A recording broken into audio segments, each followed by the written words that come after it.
오늘날의 교회는 많은 고민을 가지고 있습니다. 왜 예수를 믿는데도, 때로는 수십 년 믿는데도 삶이 변화되지 않는가?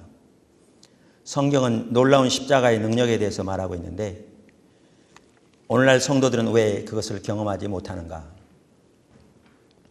왜 오늘날 하나님의 교회 가운데 하나님의 임재가 거의 거쳐 있는가? 왜 하나님의 백성들인 우리들이 죄를 이기지 못하고 있는가? 왜 그렇게 많이 기도하는데도 때로는 하나님과의 친밀한 교제가 열리지 않는가? 이것들이 오늘날 목회자들과 성도들이 가지고 있는 고민이요, 우리의 현실입니다. 반면에 하나님께서는 오늘날 성령이 자유롭게 역사하시는 교회, 예수님의 사역이 놀랍게 이루어지는 교회, 십자가의 능력으로 성도들의 삶이 변하고 성도들의 삶 가운데 주님이 운행하시는 열매가 가득한 교회를 실제로 세우고 계십니다. 또 하나님은 하나님의 모든 교회가 그렇게 회복되기를 원하십니다. 그럼 이에 대한 비결이 무엇인가? 이에 대한 비결은 하나님의 교회가 신앙의 본질과 십자가의 복음 위에 세워지는 것입니다. 그리고 그것이 성령의 사역과 조화를 이루어 토대를 이루는 것입니다. 많은 사람들은 성령의 큰 능력만 교회에 임하면 될 줄로 생각합니다. 그러나 그렇지 않습니다. 교회가 십자가의 복음 위에 신앙의 본질 위에 세워지지 않으면 성도들의 삶이 변하지 않고 은사와 능력은 나타날 수 있어도 주님이 원하시는 요한복음 15장이 말씀하시는 것과 같은 진정한 열매는 나타나지 않습니다. 그리고 그 토대 위에 우리의 예배, 또한 양육, 사랑의 교제, 또한 전도와 섬김 등 교회의 각 분야가 회복되어야 합니다. 그래서 오늘부터 이렇게 하나하나 우리 신앙의 가장 본질적인 것에서부터 시리즈로 그러한 요소들을 쭉 살펴보려고 합니다. 바라기는 이번 시리즈를 통해서 여러분 한 분 한 분이 하나님과의 친밀한 교제 가운데 하나님과 동행하며 하나님께서 여러분의 삶 가운데서 그리고 여러분의 삶을 통해 하나님의 놀라운 뜻을 이루시고 나타내시는 그러한 삶으로 회복되어지기를 축원합니다. 특별히 하나님의 모든 교회가 그렇게 회복되어지기를 예수님의 이름으로 축원합니다.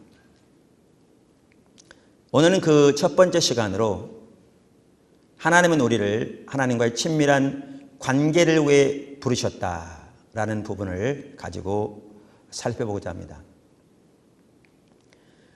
우리 신앙생활에서 가장 중요한 부분 중에 하나는 우리 신앙의 핵심이 무엇인가를 분명하게 이해하는 것입니다.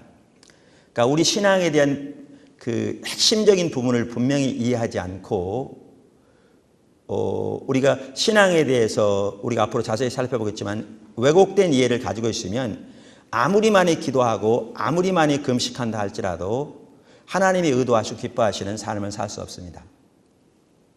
그래서 가장 중요한 것 중에 하나는 우리 신앙의 핵심이 무엇이냐, 하나님이 우리에게 의도하신 신앙생활이 무엇이냐, 그 본질이 무엇이냐라는 부분들을 먼저 이해하는 것이 중요합니다. 그래서 그 중에 하나가 하나님과의 친밀함입니다. 하나님은 우리를 창조하시되 또한 우리를 세우시되 가장 주된 목적이 하나님과의 친밀한 교제를 위해서 그렇게 하셨습니다. 다시 말하면 우리 신앙의 가장 본질적인 부분은 하나님과의 친밀함입니다. 저는 우리 신앙을 크게 두 가지로 요약할 수 있다고 확신하는데요. 그 중에 한 요소가 뭐냐? 하나님과의 친밀함입니다. 그래서 하나님은 우리를 하나님과의 친밀한 교제를 위해 부르셨다라는 부분을 살펴보면서 이제 하나하나 이제 그 성경을 통해서 그것을 이렇게 뒷받침하고 살펴보기 원하는데요. 첫째,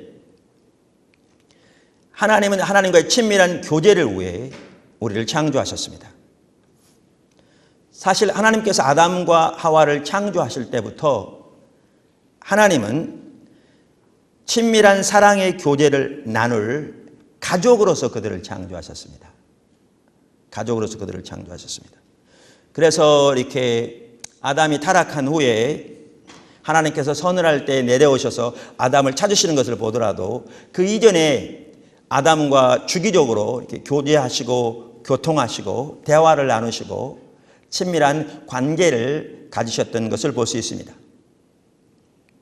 또한 하나님께서 이렇게 모든 이렇게 동물들도 창조하시고 아담에게 그 하나하나의 동물에게 이름을 주게 하시고 또한 그래서 그 이름으로 불리우게 하시는 등 여러 가지 요소들을 보면 하나님께서 아담을 창조하실 때부터 가장 주된 목적은 하나님과의 사랑의 교제를 나눌 가족으로 창조하셨던 것을 볼 수 있습니다. 둘째, 이스라엘을 세우신 가장 주된 목적도 하나님과의 친밀한 교제였습니다. 우리가 출애굽기 19장 3절 이하를 좀 보겠습니다. 모세가 하나님 앞에 올라가니 여호와께서 산에서 그를 불러 가라사대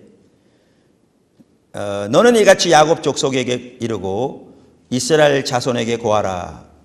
나의 애굽 사람에게 어떻게 행하였음과 내가 어떻게 독수리 날개로 너희를 업어 내게로 인도하였음을 너희가 보았느니라. 세계가 다 내게 속하였나니 너희가 내 말을 잘 듣고 내 언약을 지키면 너희는 열국 중에서 내 소유가 되겠고 너희가 내게 대하여 제사장 나라가 되며 거룩한 백성이 되리라. 너는 이 말을 이스라엘 자손에게 고할지니라. 여기에서 중요한 부분은 바로 4절입니다. 나의 애굽 사람에게 어떻게 행하였음과 내가 어떻게 독수리 날개로 너희를 업어 내게로 인도하였음을 너희가 보았느니라. 이렇게 말씀하고 계십니다. 그러니까 하나님께서 애굽에서 놀라운 일을 행하셨죠. 이스라엘 백성들을 위해서. 그 한 가지 한 가지 재앙을 보더라도 참 놀라운 일들이죠. 어떨 때는 그 우박이 주먹만한 게 떨어져서 가축들이 다 죽고 그런 일들이 일어났는데 우리 생각에는 어떻게 그런 일이 있을까 그랬는데요. 제가 텍사스에서 공부할 때 한 번 우박이 내렸는데요. 진짜 주먹만한 야구공만한 우박들이 내리더라고요. 그래서 차 다 깨지고요. 지붕 웬만한 거 막 뚫어지고요. 그래서 많은 피해가 일어나는 것을 본 적이 있거든요. 그러니까 요즘도 그런데 그 당시에 얼마든지 그럴 수가 있겠죠. 또 하나님께서 하시면. 뿐만 아니라 그 10가지 재앙 하나하나를 보면 너무나 놀랍죠. 또한 그뿐만 아니라 하나님께서 이스라엘 백성들을 이렇게 광야를 통해서 인도하시되 그것을 마치 독수리가 새끼로 그러니까 자기 날개로 새끼를 업어 이렇게 나르는 것처럼 비유하시거든요. 그리고 그것을 위해서 놀라운 일을 하셨죠. 홍해 사건만 하더라도 그렇습니다. 바람에 의해서 바다가 선 겁니다. 그리고 바닥이 말려져서 맨땅처럼 된 거죠. 사실 우리가 만약에 그 길을 지나갔다면 얼마나 놀랐겠습니까? 이건 상상할 수 없는 일이죠. 또한 반석에서 물이 터져서 장정만 60만인 장정만 60만인 200만 명이 그 물을 먹게 되는 이러한 사건들. 이 하나하나를 생각해 볼 때 하나님이 얼마나 놀라우게 역사하셨는가라는 걸 볼 수 있죠. 그런데 하나님께서 이 모든 일들을 행하셔서 하신 일들이 뭐냐? 이스라엘 백성들을 하나님께로 인도하기 위함이라 이렇게 말합니다. 그러니까 우리는 생각하기에 하나님께서 이스라엘 백성들을 인도해서 가나안으로 인도하셨다 이렇게 일반적으로 생각합니다. 근데 하나님의 목적은 저들을 애굽에서 그렇게 놀라운 일을 행하셔서 인도하셔서 가나안으로 들이시는 것이 아니라 저들을 하나님께로 인도하심이었습니다. 그러니까 다시 말하면 하나님이 그 놀라운 일들을 이루셔서 이스라엘 백성들을 애굽에서 건져내신 가장 주된 목적이 그들을 하나님과의 친밀한 교제로 인도하기 위함이었습니다. 사실 하나님과의 친밀한 교제 가운데 거할 때 가나안은 부수적으로 따라오는 것이었습니다. 그러나 우리가 성경을 보아도 알 수 있듯이 저들이 가나안에 들어간 이후에도 하나님이 의도하신 하나님과의 친밀한 교제에서 떠날 때 그들은 가나안에 쫓겨나게 됩니다. 이 하나님께서 이 이스라엘 백성들을 세우신 이 사건은 오늘날 교회인 우리들에게도 아주 중요한 의미를 가집니다. 왜냐하면 하나님께서 아브라함을 부르실 때 단순히 아브라함 한 사람에게 은혜를 주시기 위해서 부르지 않으셨거든요. 하나님은 아브라함을 통해서 하나님을 위한 한 백성을 세우시기를 원하셨습니다. 그리고 이제 그 일을 실행에 옮겨서 하신 일이 바로 이 사건이죠. 그래서 하나님께서 그 놀라운 일들을 이루셔서 이스라엘 백성들을 애굽에서 건져내심으로 아브라함 때부터 맹세하신 대로 이 하나님을 위한 한 백성을 세우시고 시내산에서 이들과 언약 관계를 맺으시죠. 그러니까 여기 보시면 하나님이 하나님을 위한 한 백성을 세우시면서 가장 주된 목적이 그들이 하나님과의 친밀한 교제를 갖는 것이었다라는 것이죠. 우리가 잘 아는 대로 구약 이스라엘은 실패했습니다. 그래서 하나님이 새 이스라엘을 세우시죠. 그러니까 이방인과 유대인을 합하여 한 새 백성을 세우시는데 그 한 새 백성이 교회입니다. 그럼 이것을 보면 하나님이 교회를 세우신 가장 주된 목적도 하나님과의 친밀한 교제인 걸 볼 수 있습니다. 이건 너무너무 중요합니다. 하나님께서 오늘날 교회를 세우신 가장 주된 목적이 하나님과의 친밀함입니다. 그러니까 당연히 우리 목회자들은 하나님의 교회를 하나님의 인도를 따라 이렇게 세우되 목회자인 자신이 가장 먼저 더 나아가 모든 하나님의 그 백성들이 전체 교회가 무엇보다 하나님과의 친밀한 교제 가운데 서도록 인도해야 합니다. 왜냐하면 이것이 하나님이 교회를 세우신 가장 주된 목적이기 때문에 그렇습니다. 그러니까 우리가 이런 하나님의 의도를 잃어버릴 때 우리는 하나님의 그 의도하신 바 교회에서 이렇게 떠나게 됩니다. 그리고 하나님의 생명이 거치게 되는 거죠. 이처럼 하나님께서 이스라엘을 더 나아가 교회를 세우신 가장 주된 목적이 하나님과의 친밀한 교제입니다. 세 번째, 하나님과의 친밀한 교제는 의식보다 먼저입니다. 구약 성경 호세아서 6장 6절은 이렇게 말합니다. 나는 인애를 원하고 제사를 원치 아니하며 번제보다 하나님 아는 것을 원하노라. 여기에 보면 하나님께서 원하시는 것이 인애와 하나님을 아는 것이라 이렇게 말씀하고 있습니다. 여기에 인애라는 말은 하나님을 사랑하는 것을 말합니다. 그러니까 호세아서 그 6장 6절 바로 위에 보면 그 당시 호세아 시대의 이스라엘 백성들의 어떤 신앙에 대해서 말하면서 4절에 너희의 인애가 아침 구름이나 쉬 없어지는 이슬 같도다 그랬는데 이 구절은 명백하게 그 하나님을 향한 이스라엘 백성들의 사랑인 것을 볼 수가 있거든요. 그래서 그 당시에 그 이스라엘 백성들은 그랬던 것 같아요.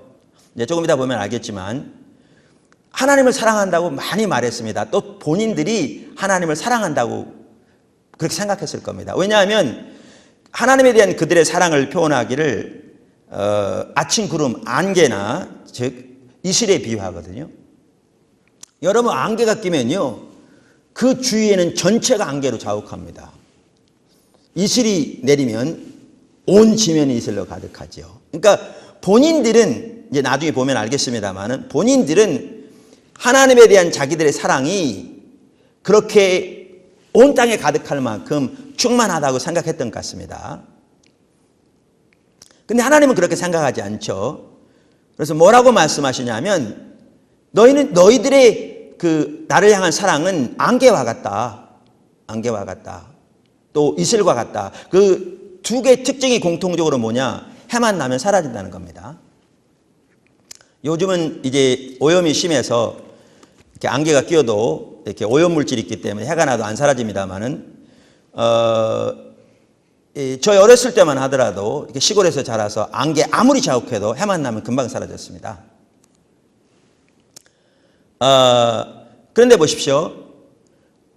예수님께서 씨 뿌리는 비유에 대해서 말씀하시면서 예수님께서 말씀을 전할 때 어떤 사람들은 기쁨으로 받지만 그래서 금방 싹이 나오지만 마치 얕은 땅에 뿌려서 해가 뜨면 금방 말라버리는 것처럼 이 해를 말씀으로 인한 핍박이나 혹은 대가 지불이나 어려움을 말하면서 이렇게 그러한 일이 일어나면 금방 버려버리는 자라고 그래서 열매를 못 맺는 자라고 그랬는데 그러한 부분에 볼 때 이들은 하나님을 사랑한다고 또 하나님을 위해 산다고 말할지 모르지만 하나님의 말씀으로 인한 대가가 요구되거나 희생이 요구되거나 삶의 조정이 요구되거나 어려움이 닥치면 금방 버려버렸던 것 같습니다. 그래서 하나님은 그들이 하나님을 사랑하지 않는다 이렇게 말씀하시죠.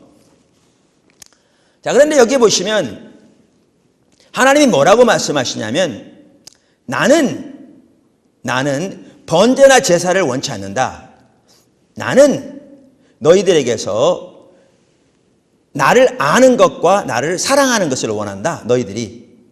그러니까 여기 하나님을 아는 것, 하나님을 사랑하는 것이 바로 친밀한 교제입니다. 앞으로 살펴보겠지만. 그래서 하나님은 그들에게 뭐라고 말씀하시냐면 나는 너희에게서 나와의 친밀한 교제를 원하지 의식이 내가 너에게 원하는 주된 것이 아니다 라고 말씀하시는 겁니다. 여기에 번제와 제사는 의식을 말하잖아요. 이 부분을 올바로 이해하는 것은 너무너무 중요합니다. 우리가 앞으로 따로 살펴보겠습니다만은 우리 신앙에서 하나님과 올바로 동행하는 삶을 살기 위해서 가장 중요한 요소 중에 하나는 이 의식과 신앙의 본질인 하나님과의 친밀한 교제와의 관계를 바로 이해하는 것입니다. 근데 여기서는 제가 우선 말씀드리고자 하는 것은 하나님은 어떤 의식보다 하나님과의 친밀한 교제를 먼저 원하신다라는 것을 말씀드리고 싶습니다. 이 구절을 우리가 보다 더 깊이 이해하려면 이사야서 1장을 보아야 합니다. 우리가 호세아서 1장, 이사야서 1장 각 1절을 보면 알 수 있듯이 같은 시대거든요. 그들이 섬겼던 왕이 똑같습니다. 물론 이사야는 남방 유다를 중심으로 섬겼고 호세아는 북방 이스라엘 중심으로 섬겼지만 같은 상황입니다. 그런데 이사야서 1장 10절 이하에 보면 그 당시 많은 의식들이 있었던 걸 볼 수 있습니다. 제가 10절부터 읽어볼 텐데요. 너희 소돔의 관원들아 여호와의 말씀을 들을지어다. 너의 고모라의 백성아 우리 하나님의 법에 귀를 기울일지어다. 여호와께서 말씀하시되 너희의 무수한 재물이 내게 무엇이 유익하뇨. 나는 수양의 번제와 살찐 짐승의 기름에 배불렀고 나는 수송아지나 어린 양이나 수염소의 피를 기뻐하지 아니하노라. 너희가 내 앞에 보이러 오니 그것을 누가 너희에게 요구하였느냐. 내 마당만 밟을 뿐이니라. 헛된 재물을 다시 가져오지 말라. 분향은 나의 가증이 여기는 바요 월삭과 안식일과 대회로 모이는 것도 그러하니 성회와 아울러 악을 행하는 것을 내가 견디지 못하겠노라. 내 마음이 너희의 월삭과 정한 절기를 싫어하나니 그것이 내게 무거운 짐이라. 내가 지기에 곤비하였느니라. 너희가 손을 펼 때에 내가 눈을 가리우고 너희가 많이 기도할지라도 내가 듣지 아니하리니 이는 너희의 손에 피가 가득함이니라. 우선 여기 보시면 그 당시 그들은 많은 의식을 드렸던 걸 볼 수 있습니다. 그러니까 우선 먼저 안식일을 철저히 지켰습니다. 또 월삭 예배를 드렸습니다. 여기에 월삭이라는 말은 영어로 뉴 문이라는 건데 그러니까 그들은 매월 첫날은 하나님 앞에 특별한 예배를 드렸습니다.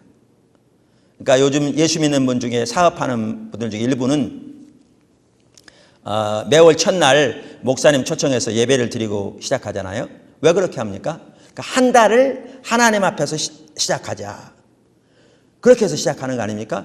그 당시에 이미 월삭 예배를 드렸습니다. 그러니까 한 달을 하나님 안에서 시작한다는 의미에서 매월 첫날 특별한 예배를 드렸습니다. 그게 월삭 예배입니다. 뿐만 아니라 모든 대회와 절기를 지켰습니다. 여기 보시면. 그러니까 예배 잘 드렸습니다. 어떻게 보면 오늘날 많은 성도들보다 더 예배를 잘 드렸습니다. 그리고 하나님 앞에 나올 때 그들은 빈손으로 나오지 않았습니다. 성경은 빈손으로 나오지 말라고 그랬잖아요. 재물을 가져오라고 그랬잖아요. 근데 재물을 가지고 왔는데 나중에 보겠지만 말라기 시대에는요 쓸모없는 걸 가져왔어요. 그러니까 병든 거, 저는 거, 그러니까 어차피 값어치 없는 거. 그러니까 이랬던 것 같아요. 어차피 번제로 드리려면 태워드리지 않냐. 어차피 우리가 제사를 드리려면 죽여서 피를 드리지 않냐. 그럼 병든 거는 피가 없고, 아니 뭐 저는 거는 태워서 드리는데 어차피 다 태워질 건데, 그래서 그렇게 드렸던 것 같아요. 하나님 뭐라고 말씀하시냐면 내 이름을 멸시한다고 말씀하세요. 총독에 가면 그렇게 해보라. 그럼 받겠냐. 이렇게 말씀하세요. 근데 이 시대에는 가장 좋은 살찐 것을 하나님께 드렸어요. 여기에 보시면 가장 좋은 살찐 것을 하나님께 드렸습니다. 뿐만 아니라 무수히 드렸습니다. 여기에 보면 수송아지, 어린 양, 수염소, 무수히 수양. 뿐만 아니라 여기에 보시면 그들은 하나님께 많이 기도했습니다. 저 뒤편에 가시면 그들이 금식일에는 왕부터 어린아이까지 모두가 다 제 가운데 앉아 베옷을 입고 하나님 앞에 금식했습니다. 자 보세요. 이렇게 예배를 잘 드리고 이렇게 많은 헌신을 드리고, 오늘날 말하면 헌금도 되죠. 헌금을 드리고 이렇게 많이 기도하고 이렇게 많이 금식했으니까 본인들은 신앙생활 잘한다고 생각했을까요? 안 했을까요? 너무나 당연한 얘기죠. 자신들은 신앙생활 잘한다고 생각했을 겁니다. 당연히. 근데 하나님은 뭐라고 말씀하십니까?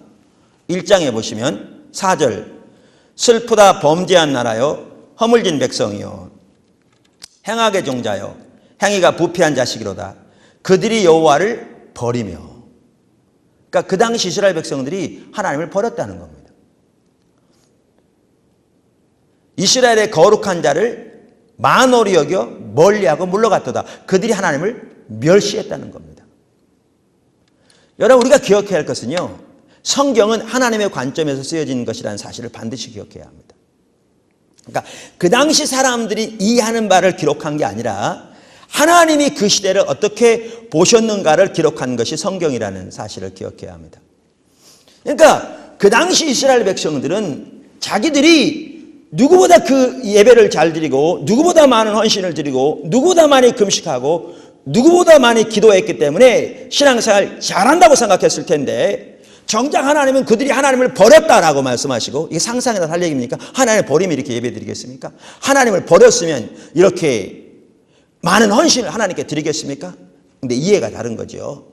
하나님을 멸시했다라고 말합니다. 뿐만 아니라 본인들은 하나님이 이 예배를 잘 받으실 거라고 생각했겠죠. 왜냐하면 하나님이 받지도 않을 걸 뻔히 알면서 그냥 병든 거 짐승 한 마리 어차피 못 쓸 건데 뭐 버릴 바에 하나님께나 드리자. 혹시 하나님 복 주실지 모르잖아. 이렇게 드릴지는 몰라도 하나님이 받지 않을 걸 뻔히 알면서 그 살찐 짐승을 무수히 하나님께 드릴 어리석은 사람은 아무도 없을 거거든요. 그러니까 본인들은 당연히 하나님이 받으실 거라고 생각했겠죠. 그런데 하나님은 뭐라고 그러시느냐? 전혀 안 받으신다는 거죠. 소돔의 백성이요 고모라의 백성이라는 거죠. 왜 이렇게 되는가? 말씀드린 대로 호세아서와 이사야서는 똑같은 시대라고 말씀드렸는데, 호세아서에 보면 이 답이 나옵니다. 그래서 호세아서에 보면 아까 말씀드린 대로 내가 너에게 원하는 것은 번제와 제사가 아니다. 내가 너에게 원하는 것은 너희가 나를 알고 나를 사랑하는 것이다 라고 말하는 거죠.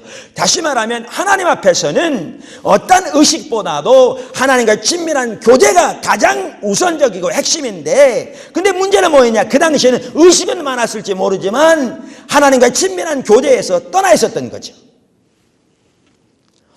그래서 호세아서 4장 1절에 보면 이스라엘 자손들아 여호와의 말씀을 들으라. 여호와께서 이 땅 거민과 정변하시나니 이 땅에는 진실도 없고 인애도 없고 하나님을 아는 지식도 없다. 여기에 보시면 저들이 하나님을 알고 사랑하는 하나님과 친밀한 교제에서 죄송합니다. 떠났던 걸 볼 수 있습니다. 떠났던 것입니다. 그러니까 하나님이 그들에게 원하시는 가장 주된 핵심인 하나님과 친밀한 교제에서 떠나니까 그 많은 의식이 하나님 앞에는 아무런 의미가 없는 거죠. 왜냐하면 하나님은 사실 짐승의 피가 필요한 분이 아니거든요. 하나님은 짐승의 연기가 필요한 분이 아니라고요. 이제 나중에 본질과 의식과의 관계를 살펴봐야 합니다만 아주 중요한 부분인데, 그래서 하나님과의 친밀한 교제에서 떠나니까 하나님을 떠났다라고 말씀하시는 거지요. 왜냐하면 성경이 말하는 하나님을 떠나는 것은 의식에서 떠난 게 아닙니다. 그것도 당연히 떠난 건데요, 그 훨씬 이전에 하나님과 친밀한 관계에서 떠난 것을 하나님을 떠났다고 말씀하시죠. 그리고 거기서 떠나면 예배가 아무런 의미가 없습니다. 아까 우리 살펴본 대로. 그러면서 호세아 4장 6절에는 뭐라고 말씀하시는가? 이 백성이 지식이 없음으로 망하는도다. 하나님을 아는 지식을 말하죠. 신앙의 본질인. 그러니까 하나님과의 친밀한 교제에서 떠나니까 하나님의 심판이 다가오고 있다. 이렇게 말씀하시는 것을 볼 수 있습니다.